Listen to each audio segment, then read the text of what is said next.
అరే తక్కువయ్యి కానీ అసలైంది వెయ్యి. MDH కాశ్మీరీ ఎర్ర మిర్చి పౌడర్. హైదరాబాద్ లోని పలు చోట్ల వర్షం కురుస్తోంది. Dilsukh Nagar, Secunderabad, Begumpet, Chadar Ghat, Jubilee Hills, Banjara Hills, Ameerpet, కూకట్పల్లిలో వర్షం పడుతోంది. దీంతో పలు చోట్ల రహదారులపై నీరు నిలిచిపోయింది. వాహనదారులు రాకపోకలకు ఇబ్బందులు పడుతున్నారు. ద్రోణి ఉపరితల ఆవర్తన ప్రభావంతో తెలంగాణలో వచ్చే 3 రోజుల పాటు వర్షాలు కురవనున్నాయి. తూర్పు, దక్షిణ తెలంగాణ జిల్లాల్లో భారీ వర్షాలు కురిసే అవకాశం ఉందని వాతావరణ శాఖ తెలిపింది. ఉమ్మడి ఖమ్మం, నల్గొండ, మహబూబ్ నగర్తో పాటు సంగారెడ్డి, వికారాబాద్ జిల్లాల్లో ఉరుములు, మెరుపులు, ఈదురుగాలులతో కూడిన వడగళ్ల వాన కురిసే అవకాశం ఉంది. పలు చోట్ల పిడుగుడు పడే ఛాన్స్ ఉంది. తెలంగాణ సీఎస్ తో ప్రత్యేకంగా భేటీ అయ్యారు సీఎం రేవంత్ రెడ్డి. భారీ వర్షాల నేపథ్యంలో అప్రమత్తంగా ఉండాలని, వాతావరణ కేంద్రం ఇచ్చిన సూచనలకు అనుగుణంగా ముందు జాగ్రత్తలు తీసుకోవాలని సూచించారు. ధాన్యం కొనుగోలు కేంద్రాలు, మార్కెట్లో ఉన్న ధాన్యం తడిసిపోకుండా తగిన రక్షణ చర్యలు చేపట్టాలన్నారు కలెక్టర్స్. కాటాలు వేసిన ధాన్యాన్ని ఎప్పటికప్పుడు మిల్లులకు తరలించాలన్నారు. లోతట్టు ప్రాంతాల ప్రజలు ఇబ్బందులు పడకుండా తగిన చర్యలు చేపట్టాలంటూ ఆదేశించారు. Welcome to Saptagiri NPS University. Admissions open for BE, BCA, MBA and MCA for the academic year 2025-26.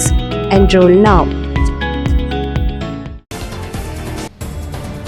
Hyderabad Malakpet, Dilsukh Nagar ప్రధాన రహదారిపై రైల్వే బ్రిడ్జ్ కింద ఉధృతంగా వరద నీరు ప్రవహిస్తోంది.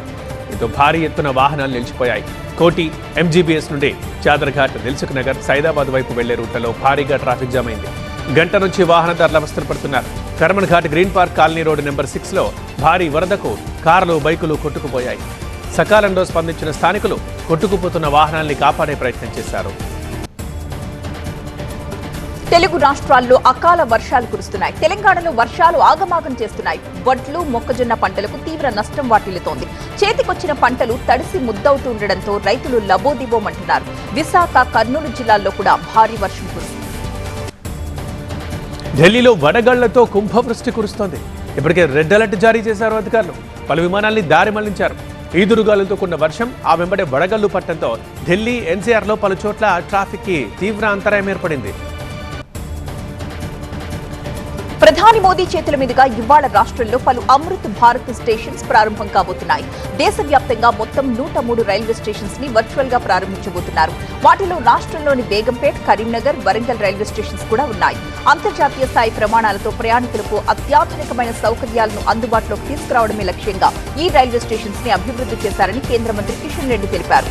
బేగంపేట్ రైల్వే స్టేషన్ ప్రారంభోత్సవంలో తాను స్వయంగా పాల్గొననున్నట్లు చెప్పారు. తన పేరుతో సీఎం రేవంత్ రెడ్డి చేసిన వ్యాఖ్యలపై కేంద్ర మంత్రి కిషన్ రెడ్డి స్పందించారు. పాకిస్తాన్ కాళ్ల బేరానికి వచ్చిందని, ఆపరేషన్ సింధూర్లో సైనికుల విజయాన్ని అభినందిస్తూ కేంద్రం తిరంగా కార్యక్రమం నిర్వహిస్తోందని అన్నారు. కానీ రేవంత్ మాత్రం యుద్ధం ఆపారంటూ సైనికుల ఆత్మస్థైర్యాన్ని దెబ్బతీస్తున్నారంటూ ఎక్స్లో విమర్శించారు కిషన్ రెడ్డి. బీఆర్ఎస్ హయాంలో కృష్ణా జలాల్లో తెలంగాణకు అన్యాయం జరిగిందంటూ ఆరోపించారు మంత్రి ఉత్తమ్ కుమార్ రెడ్డి. కాళేశ్వరం ప్రాజెక్టు కోసం 1,00,000 కోట్లు ఖర్చు చేశారని, కానీ బీఆర్ఎస్ హయాంలోనే కాళేశ్వరం ప్రాజెక్టు కూలిపోయిందని అన్నారు. కాళేశ్వరం ప్రాజెక్టుకు బదులు ప్రాణహిత చేవెళ్ల నిర్మిస్తే 68,000 కోట్ల రూపాయల ప్రజాధనం ఆదా అయ్యి ఉండేదని తెలిపారు. ఆ డబ్బుతో రాష్ట్రంలోని అన్ని ప్రాజెక్టులు పూర్తయ్యేవన్నారు ఉత్తమ్. రేపు జహీరాబాద్లో ముఖ్యమంత్రి రేవంత్ రెడ్డి ఎందుకు పర్యటిస్తున్నారో చెప్పాలన్నారు మాజీ మంత్రి హరీష్ రావు. బీఆర్ఎస్ ప్రభుత్వ హయాంలో నిధులు మంజూరై నిర్మించిన అభివృద్ధి పనుల్ని ఇప్పుడు సీఎం రేవంత్ రిబ్బన్ కట్ చేయడానికి వస్తున్నారన్నారు. ముఖ్యమంత్రి కుర్చీకి ఉన్న విలువల్ని తీసిపారేశారన్నారు. జహీరాబాద్ ప్రజలపై నిజమైన ప్రేమ ఉంటే తీసుకున్న నిధుల్ని వెనక్కిచ్చి కొత్తగా 100 కోట్ల రూపాయల అభివృద్ధి ప్యాకేజీ ఇవ్వాలన్నారు. ప్రభుత్వ ఖర్చుల పర్యవేక్షణ కోసం పార్లమెంట్ వ్యవస్థలో పబ్లిక్ అకౌంట్స్ కమిటీల ప్రాధాన్యం ఎంతో ముఖ్యమైనదన్నారు బీజేపీ ఎంపీ డాక్టర్ లక్ష్మణ్. 2 రోజుల ఏషియా పసిఫిక్ ప్రాంతీయ వర్క్షాప్ లో పాల్గొన్న ఆయన పీఏసీ పర్యటనలతో పథకాలపై నేరుగా సమాచారాన్ని సేకరించి నివేదికలు సమర్పించవచ్చని చెప్పారు. బ్యాంకింగ్, ఇన్సూరెన్స్, శక్తి రంగ మార్పులు, రెగ్యులేటరీ బాడీల పనితీరు లాంటి అంశాల మీద సమీక్షలు జరుపుతున్నట్లు గుర్తు చేశారు లక్ష్మణ్. తెలంగాణ మహిళా కాంగ్రెస్ అధ్యక్షురాలు సునీతారావుకి మహిళా కాంగ్రెస్ జాతీయ అధ్యక్షురాలు ఆల్కా లాంబా షోకాజ్ నోటీసులు ఇచ్చారు.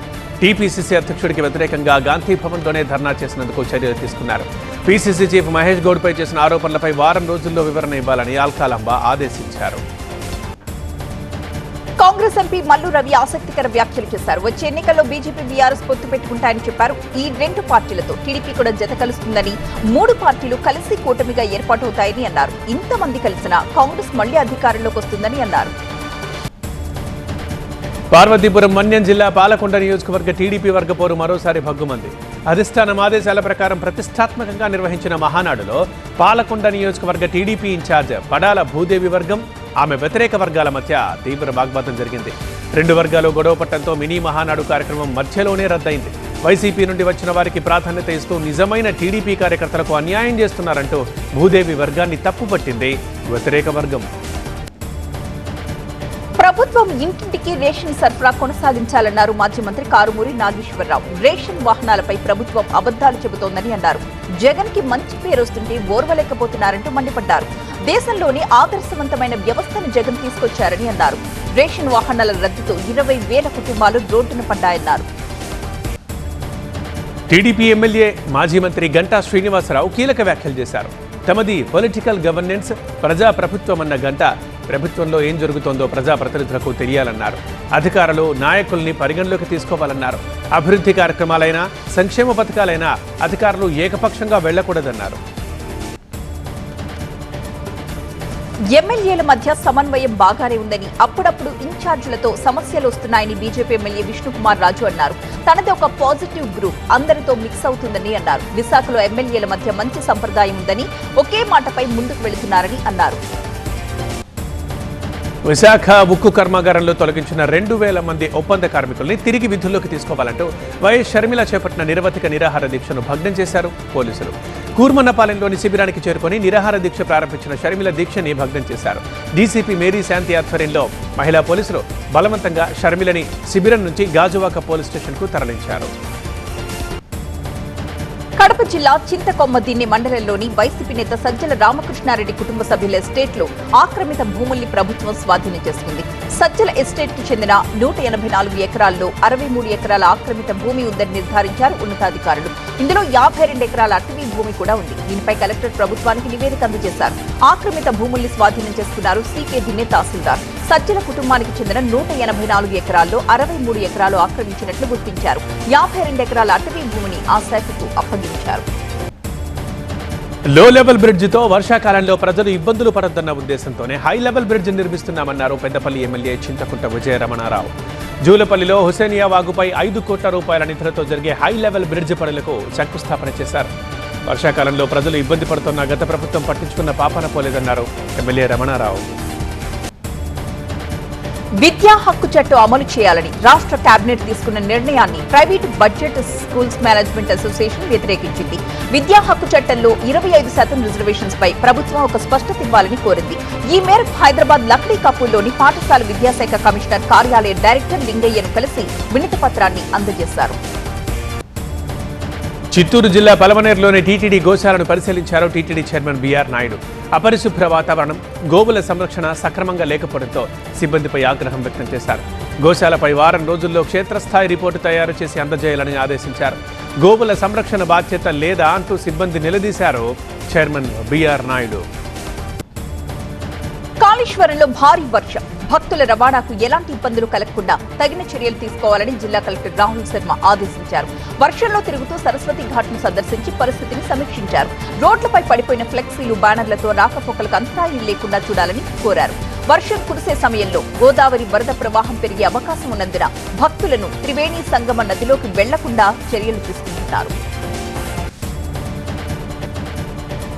పార్వతీపురం మన్యం జిల్లా సాలూరు మున్సిపాలిటీ నాయుడు వీధిలో 24 గంటలుగా కరెంటు నిలిచిపోయింది. కరెంటు లేకపోవడంతో స్థానికులు తీవ్రంగా ఇబ్బందులు ఎదుర్కొన్నారు.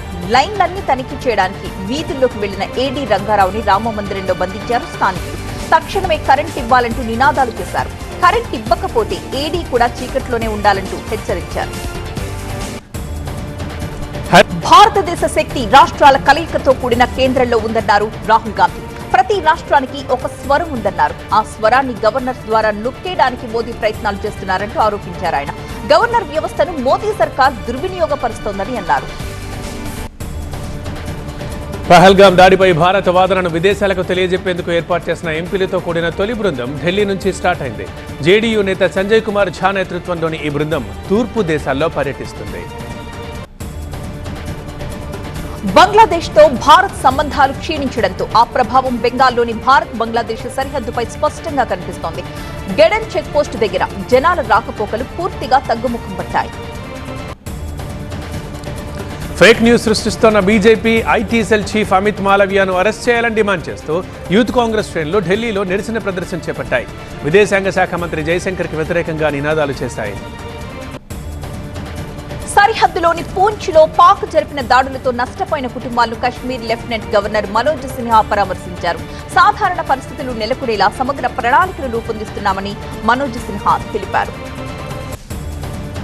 దేశ ఉత్తర సరిహద్దులో వ్యూహాత్మక సున్నిత ప్రాంతంలో మరింత అలర్ట్గా ఉండాలని అధికారులు పోలీసుల్ని ఆదేశించారు. బెంగాల్ సీఎం మమతా బెనర్జీ సరిహద్దు భద్రతపై జల్పాయ్గురిలో అధికారులతో ఉన్నత స్థాయి సమీక్ష నిర్వహించారు. సితారే జమీన్ పర్ ప్రమోషన్స్ తో పాటు నెక్స్ట్ ప్రాజెక్టు ప్రీ ప్రొడక్షన్ పనులు కూడా పూర్తి చేస్తున్నారు ఆమిర్ ఖాన్. దాదాసాహెబ్ ఫాల్కే జీవితం ఆధారంగా తెరకెక్కబోయే సినిమాకి సంబంధించిన వర్క్లో బిజీగా ఉన్నారు. ఈ ఏడాదే మూవీ షూటింగ్ ప్రారంభించి 2026 డిసెంబర్లో రిలీజ్ చేయాలని భావిస్తున్నారు ఆమిర్. ఐపీఎల్లో ఎక్స్పెక్ట్ చేసినట్లుగానే ముంబై ఇండియన్స్ కి 4వ ప్లే ఆఫ్స్ బర్త్ దక్కింది. కీలక పోరులో ముంబై 59 పరుగుల తేడాతో ఢిల్లీ క్యాపిటల్స్ పై ఘన విజయం సాధించింది. మిగతా బ్యాటర్లు ఫెయిల్ అయిన సూర్యకుమార్ యాదవ్ మరో సూపర్ ఇన్నింగ్స్ తో ముంబై ఇండియన్స్ ని ఆదుకున్నాడు. నిర్ణీత 20 ఓవర్లలో ఆ జట్టు 5 వికెట్ల నష్టానికి 180 పరుగులు చేసింది. ఢిల్లీ బౌలర్లు చివరి 2 ఓవర్లలో ఏకంగా 48 పరుగులు ఇచ్చుకున్నారు. 181 పరుగుల ఛేదంలో క్యాపిటల్స్ 18.2 ఓవర్లలో 121 పరుగులకే పరిమితమైంది. అరే తక్కువయ్యి కానీ అసలైంది వెయ్యి. MDH కాశ్మీరీ ఎర్ర మిర్చి పౌడర్.